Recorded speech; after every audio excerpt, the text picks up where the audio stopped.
ओम नमः शिवाय। स्वागत है आप सभी का मेरे YouTube चैनल पर। मैं हरिओम शर्मा आज आपको श्रावण मास से संबंधित जानकारी दूंगा।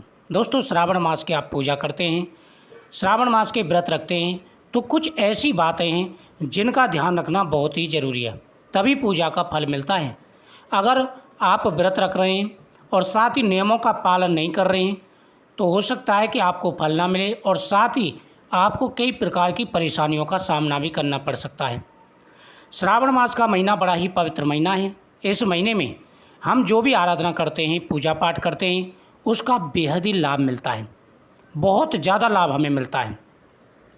तो श्रावण मास का महीना इस बार तो डबल रहने वाला है, 59 दिन का है।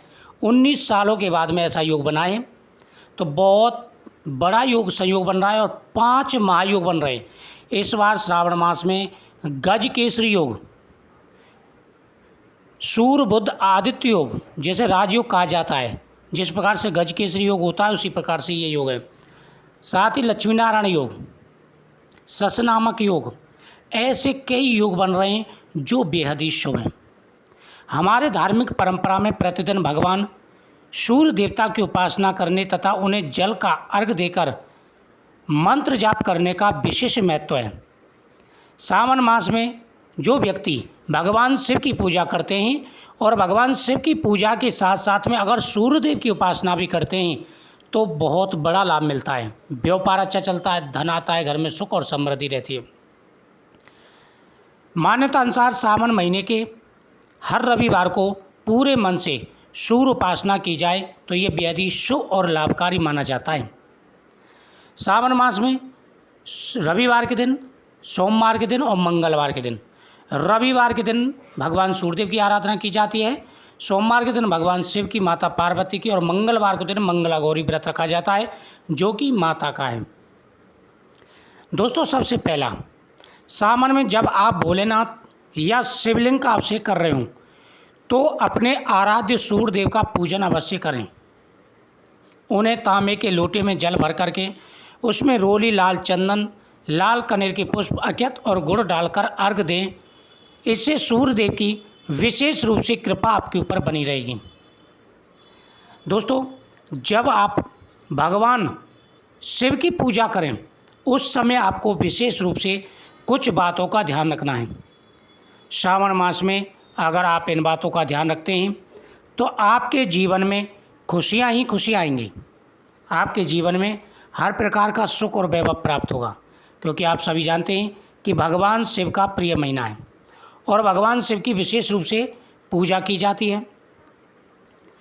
यूँ तो भगवान शिव हमेशा ही भक्तों पर कृपा करते हैं, लेकिन शिव जी को खुश करने के लिए सबसे अच्छा समय सावन का महीना होता है। कहते हैं कि इस महीने में भगवान भोलेनाथ पृथ्वी पर अपने भक्तों के बीच आते हैं और इसलिए भक्तों की पुकार बहुत जल्दी सुनते हैं।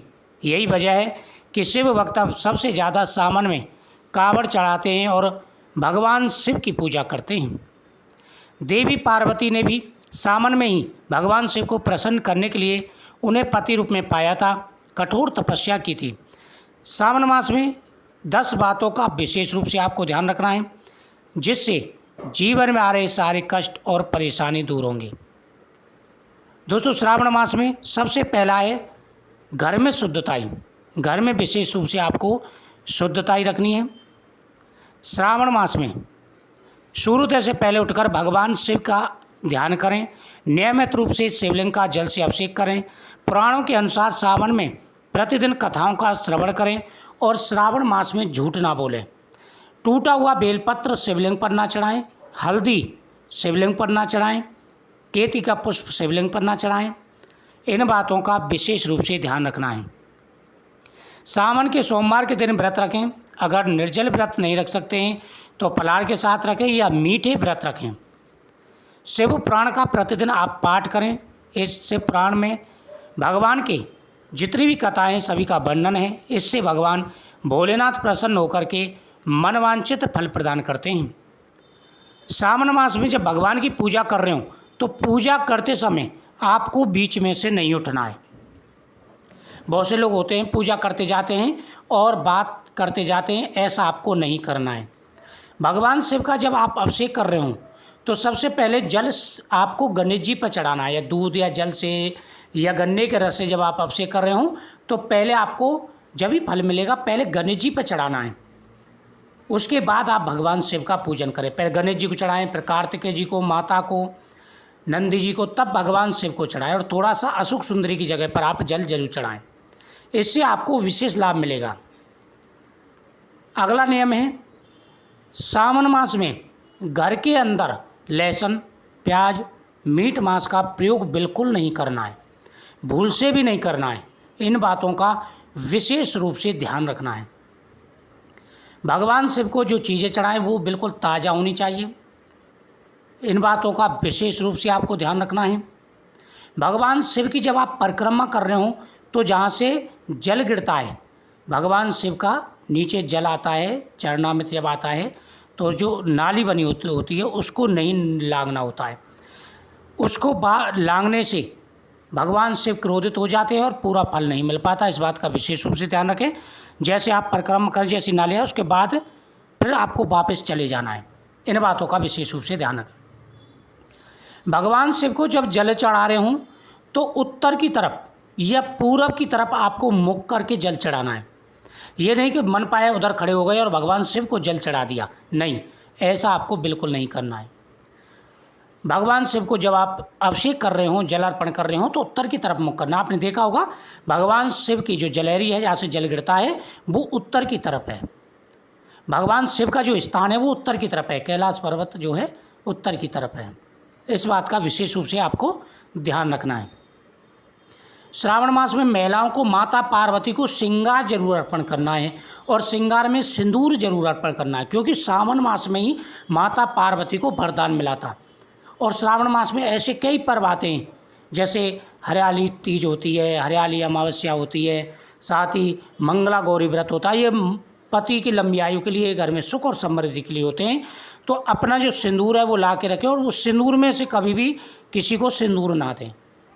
इन बातों का विशेष रूप से महिलाओं को ध्यान रखना है। जिन महिलाओं का 7 महीने से ऊपर का गर्भ है, गर्भवती महिलाओं को शिवलिंग के पास नहीं जाना है। अपने पति के हाथ से वो पूजा कराएं, सामग्री से हाथ लगवा दें। इन बातों का विशेष रूप से ध्यान रखना है। श्रावण मास में झूठ ना बोलें, इस बात का विशेष रूप से ध्यान रखें। दूसरे के घर की चीज़ का बिल्कुल प्रयोग नहीं करना है। अगर आप व्रत रख रहे हैं तो सोमवार के दिन आप ध्यान रखें, सफ़ेद चीज़ खाने से आपको बचना है, क्योंकि भगवान शिव को समर्पित की जाती हैं। भगवान शिव को सफ़ेद चीज़ बेहद ही प्रिय है। इन बातों का विशेष रूप से ध्यान रखना है। लेकिन भगवान शिव का सफ़ेद चीज़ से आप जो है पूजन करें। भगवान को तुलसी पत्र नहीं चढ़ाना है, टूटे हुए चावल नहीं चढ़ाने। तो दोस्तों, इन बातों का अगर आप ध्यान रख रहे हैं तो आपको बहुत बड़ा लाभ मिलेगा और श्रावण मास में आपकी प्रत्येक मनोकामना पूरी होगी। तो श्रावण मास के महीने में इन बातों का ध्यान रखें। भगवान शिव की कृपा से आपकी हर मनोकामना पूरी होगी। तो ये कार्य आपको श्रावण मास में नहीं करने। श्रावण मास की कथाएं प्रतिदिन आपको प्राप्त होंगी। प्रतिदिन कथाओं का श्रवण करें और जितना हो सके भगवान की शिव पुराण की कथाओं का, श्रावण मास की कथाओं का प्रतिदिन 2 बार, 4 बार, 6 बार, जितना भी हो सके श्रवण जरूर करें। ओम नमः शिवाय मंत्र का जाप करें, आपकी हर मनोकामना अवश्य पूरी होगी। ओम नमः शिवाय।